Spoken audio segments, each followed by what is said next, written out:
الحرية عند الحيوانات مش شعور عادي، وعمرها ما تقدر تعيش وهي محبوسة، والبشر بس هم اللي يقدروا يساعدوها في استعادة حريتها من جديد. والبشر دول هتشوفهم في حلقة النهاردة، وكمان هتشوف ردود فعل الحيوانات اللي أطلقوا سراحها لأول مرة وفرحتها اللي ما تتوصفش.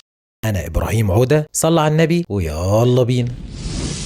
المحمية دي بتجمع الحيوانات الضالة واللي محتاجة مساعدة، وهنا مجموعة من حيوان الراكون وصلوا لسن يعتمدوا على نفسهم ويرجعوا لمكانهم المناسب. أجمل إحساس في الدنيا إنك تعتني بحيوان لغاية ما يبقى كويس، وبعد كده تطلق سراحه علشان يعيش حياته بحرية.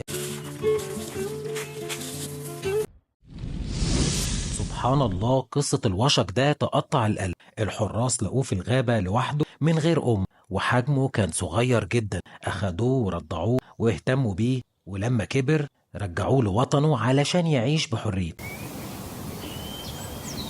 اتكلمت في فيديو قبل كده على حيوانات اتعرضت للصعق بالكهرباء، وكانت اكتر حيوانات بتتأذي هي القرود. المؤسسة دي جمعت معظم القرود اللي بتتعرض للخطر في المكان لغاية ما كتروا وبقوا عائلات كتيرة جدا، وكان لازم ينقلوهم في مكان يناسبهم، وفعلا نقلوهم بالمراكب واتجهوا للجزيرة، وبعد كده اطلقوا سراحهم في الجزيرة. بجد فرحتهم باينة جدا في عينيهم علشان بقوا احرار من جديد. من 5 شهور الشباب دول لقوا العقاب ده مصاب في جناحه إصابة خطيرة جدا، وما كانش قادر يطير زي ما انتوا شايفين.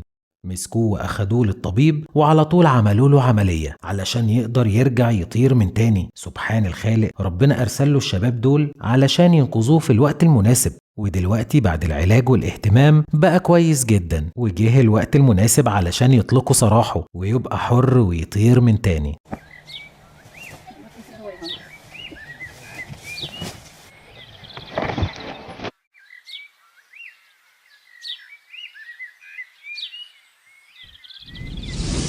القرد ده كان مصاب بجروح كانت هتقضي عليه، والحمد لله بعد ما اهتموا بيه بقى كويس جدا، ودلوقتي اطلقوا سراحه علشان يرجع لعيلته اللي اكيد وحشته.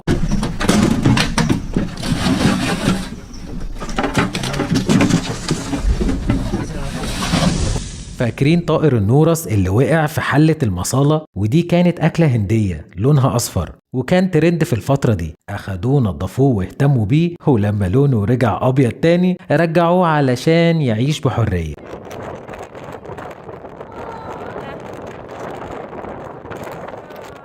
يلا يا برنس علشان ما تبقاش طفس وتقع في حلل الناس تاني. السيدة دي ربت الوزة دي من صغرها، ودلوقتي ولما كبرت وبقت بالحجم الكبير ده لازم ترجعها لوطنها ومكانها الصح.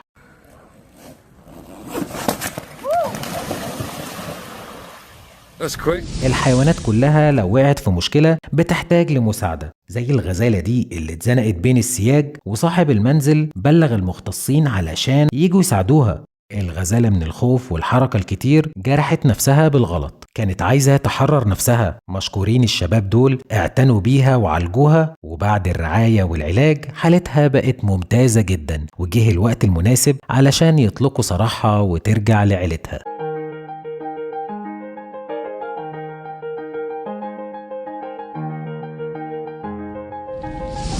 الحيوانات تصرفاتها زي الأطفال بالظبط. زي الثعلب ده كان بيتنطط على الترامبولين هو وصديقه، والمسكين رجله اتعلقت بالغلط وفضل يصرخ علشان أي حد ينقذه. صاحب البيت سمع صرخاته فبلغ المختصين على طول. الحمد لله جم في ثواني وعلى طول ساعدوه علشان يفك رجله المتعلقة، وبعد كده أخدوه في مكان بعيد علشان يحرروه. يلا ما تعملهاش تاني وتفضل تتنطط على لعب الناس.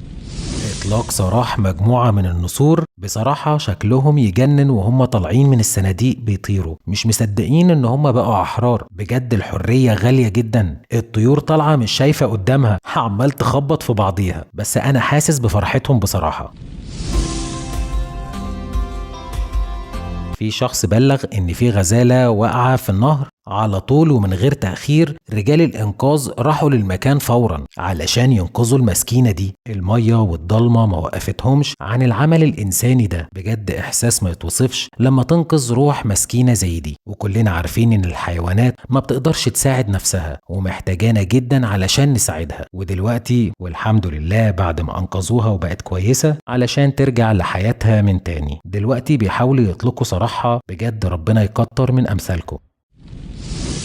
ولو وصلت لهنا يبقى انت من الناس المميزة واللي بحبهم جدا جدا، لانك سمعت الفيديو للاخر، واكيد فجرت زر اللايك والاشتراك علشان تشوفني تاني وتكتب لي في الكومنتات انت منين واكتر حيوان بتحبه. مستنيكم في الكومنتات وهرد على واحد واحد. اشوفكم في فيديو جديد. سلام.